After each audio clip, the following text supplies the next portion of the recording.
Nous sommes dans l'extrême nord-est de la Dordogne, un territoire peu fréquenté du Périgord.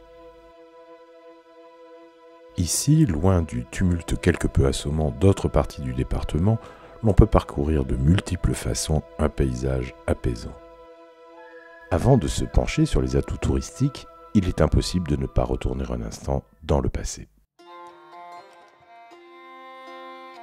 Salagnac, une commune de la Dordogne aux confins de la Corrèze. Signe particulier, la forêt, la sylve primitive du bas limousin, peuplée de hêtres et de châtaigniers au XIIe siècle. Premier événement connu dans ce secteur si densément boisé, l'installation de moines cisterciens. Géraud de Sales crée en 1114 l'abbaye du Dallon. Les vestiges de ces bâtiments se situent tout près de Salagnac, sur la commune actuelle de Sainte-Trie.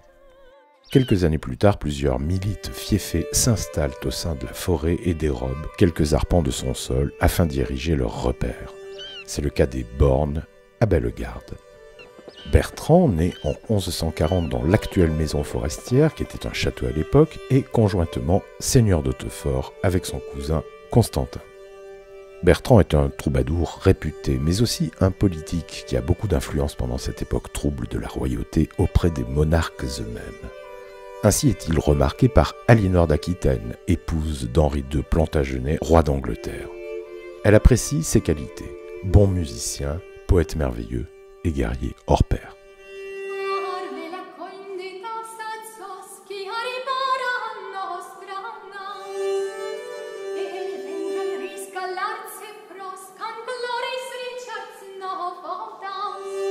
Alors nous verrons dépenser or et argent, faire débander et détendre les catapultes, effondrer les murs, abattre et renverser les tours, et enchaîner les ennemis capturés.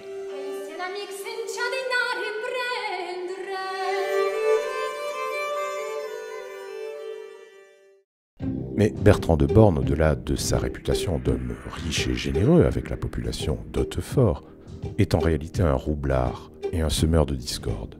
Ses relations tumultueuses avec Richard Cœur de Lion ainsi que son influence néfaste à la cour le démontrent, au point que Dante, dans sa Divine Comédie, le place dans les cercles les plus terribles de l'enfer. D'après l'auteur italien, notre pauvre Bertrand serait condamné pour l'éternité à parcourir les entrailles de la terre, sa tête coupée, brandie comme une lampe. Des siècles et des siècles ont passé, Bertrand de Born est mort depuis longtemps. Nous voici en 1418. Guerre à l'occasion de laquelle de nombreux soldats sont gazés. Le terrible gaz moutarde déclenche une véritable épidémie de tuberculose. À l'issue de la guerre, ces blessés du poumon, comme ils s'appellent eux-mêmes, se fédèrent en association. En Angleterre, c'est la même chose, les gazés se regroupent et commencent à concevoir l'idée de sanatorium spécialisé. Albert Delsuc visite en 1925 le village sanitaire de Papworth, dans le Kent, pionnier en la matière. Il ramène l'idée en France d'une cité radieuse où les patients puissent à la fois se rétablir, apprendre ou réapprendre un métier et surtout accueillir leur famille auprès d'eux. Après avoir convaincu l'Assemblée et levé des fonds, il cherche un endroit en Dordogne, son département d'origine, pour installer cette cité sanitaire. Il pense un instant à Cubjac, mais la population de ce village fait front. C'est finalement Salagnac qui accueillera Clervivre, lieu de rétablissement mais aussi véritable ville à la campagne, comme en rêvait l'écrivain Alphonse Allais. Les travaux durent 3 ans. Toutes sortes de nationalités se mélangent et s'affairent dans cette forêt perdue du Périgord. Tchécoslovaques, Polonais, Italiens, Espagnols, Allemands, Algériens. 800 ouvriers participent à la construction. Souvent, ils louent chez l'habitant. L'architecte est un jeune Parisien de 28 ans, Pierre Forestier. héritier du Bauhaus et de Le Corbusier. Outre les bâtiments principaux, 177 pavillons se déploient, tous orientés plein sud-ouest. De vraies rues les desservent et l'ensemble relève d'une cohérence urbanistique assez impressionnante pour l'époque. Cette ville complète, clé en main en quelque sorte, comme posée sur la commune de Salagnac, fit longtemps couler beaucoup d'encre. Les rapports entre la cité, les habitants historiques, le canton, le département ont connu des hauts et des bas au fil des décennies. Je me rappelle avoir traversé Clairvivre un jour, j'y étais allée avec mes vêtements d'écolière, mes deux socks et mes pantoufles dedans, et nous avons rencontré une certaine jeune fille, Ivane Fouron, je sais son nom, qui m'a regardé avec ahurissement. Elle avait des souliers vernis et des vêtements de ville. C'était un autre monde. C'était un autre monde. On n'avait pas le même langage. Nous, on parlait à peu près français et beaucoup patois. Et eux, ils parlaient alsacien. Alors, c'est ce qui différenciait déjà tout, qui éloignait les gens déjà.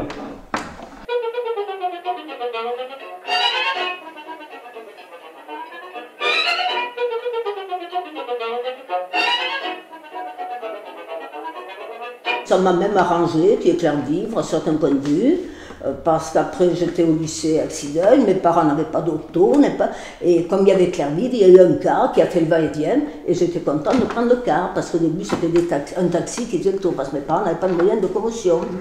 Donc ça nous a quand même, bien sûr qu'il y a un côté, mais enfin ça nous a quand même apporté pas mal, je trouve. De toute façon, bon, mais c'est pareil, on était un peu retenus par les parents, par cette histoire de tuberculose, qui finalement, je ne sais pas si ça se propageait ou pas. Je pense être à peu près en état encore. Moi aussi. Et à l'époque, j'avais donc, d'ailleurs j'avais 14 ou 15 ans moi quand j'étais là-haut au cinéma pour les premières fois. Quoi. Mes parents étaient artisans, donc il y avait des gens qui descendaient de Clairvivre. Ma mère fait de la couture, j'ai connu ainsi plein de gens de Clairvivre qui venaient et avec qui nous avions de très bonnes relations, qu'on a gardées d'ailleurs un certain temps. Et pour moi, je vois le côté sentimental, peut-être, je ne vois pas le côté... En 1934, Léon Trotsky vient visiter Clairvivre. Il veut lui aussi importer l'idée dans son pays. En 1937, les réfugiés espagnols arrivent dans la cité. Ils seront bientôt rejoints par les Strasbourgeois qui fuient devant les bruits de bottes allemands. À partir de 1940 et crescendo durant la guerre, ce sont les Juifs et les résistants qui convergent vers Clairvivre. Cette cité qui place l'accueil, l'hospitalité et l'entraide au fait même de ses valeurs. Le professeur Fontaine et son service dévoué, tous des Alsaciens, opèrent jour et nuit les maquisards blessés, les cachent même dans les bois avec les Juifs lors des rares visites d'Allemands. Ce sont des héros incontestables de la résistance.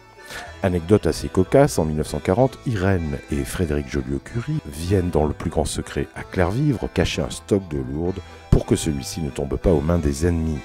Eh bien, ce produit hautement radioactif sera en quelque sorte oublié à la fin de la guerre et finalement retiré des décennies plus tard de son petit bâtiment de béton. Les années 50 et 60 voient le déclin de la tuberculose en France.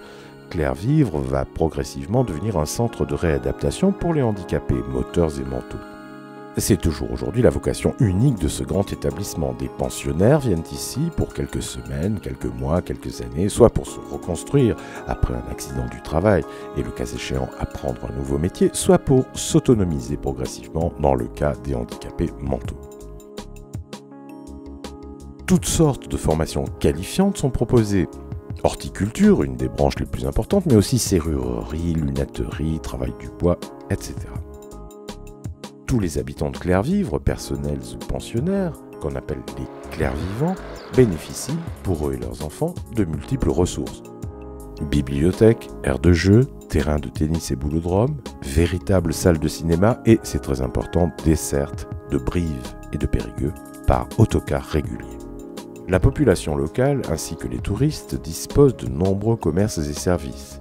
Poste, salon de coiffure hommes et femmes, supérette fort bien achalandé, bureau de tabac presse PMU, pizzeria sur place ou à emporter, bar très cosy refait à neuf avec sa rafraîchissante terrasse en balcon, et restaurant moderne assurant 365 jours par an des repas copieux à prix modique, midi et soir.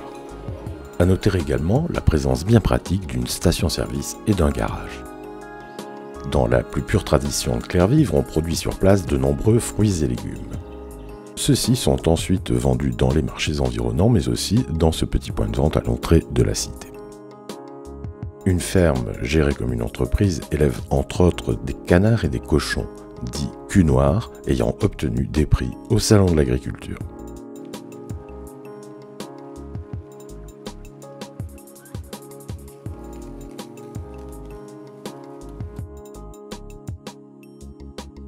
Quant aux touristes, pas moins de 230 nuitées peuvent être assurées simultanément sur la commune. 149 dans les gîtes spécialement prévus pour eux, 41 en véritable hôtellerie avec service de petit déjeuner, et enfin une quarantaine dans les gîtes privés de Salagnac, dont celui de Pierre-Laurent. Il y a quelque chose à faire pour le tourisme, mais ça c'est comme tout, c'est celui qui fait quelque chose, il faut le faire le premier, parce que si c'est les autres qui le font avant, après c'est cuit, quoi. Outre la proximité immédiate de chemins de randonnée balisés, les touristes reçus dans les gîtes disposent à proximité immédiate d'une piscine de 20 mètres flambant neuve, d'un coin grill, d'un panneau de basket et d'un espace accueil susceptible de les orienter vers les principales attractions touristiques de la région. Dans un rayon relativement modeste, nous trouvons la grotte de Tourtoirac, la base de loisirs de Roufiac, le château d'Hautefort et son musée de la médecine, l'abbaye de Tourtoirac et son musée du roi d'Araucanie, les haras de Pompadour, etc. Un grand nombre de tables de qualité se situent aussi à proximité de Clairvivre, offrant ainsi une occasion aux gourmets de profiter des délices de la cuisine périgourdine.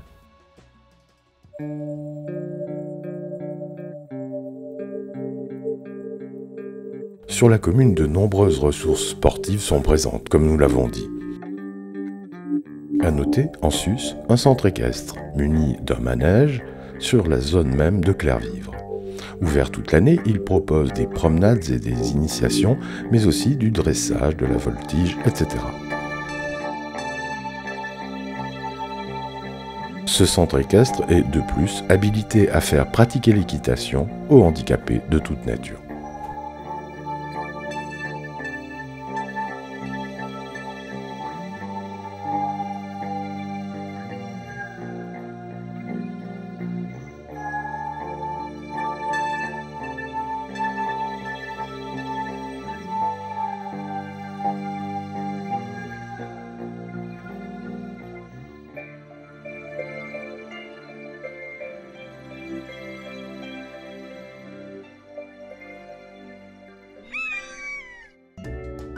Hôpital des résistants pendant la guerre, lieu d'hébergement pour tous les réfugiés, espagnols, alsaciens, juifs, Clairvivre, au-delà d'une utopie socialiste devenue réalité, s'honora de bien des façons. Aujourd'hui très justement classé au patrimoine du XXe siècle, Clairvivre est de fait un des joyaux nationaux de l'architecture des années 30.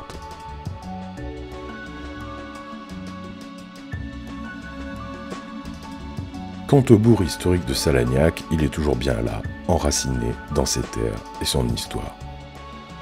Gageons qu'il saura se construire un bel avenir dans le tourisme de qualité et de proximité.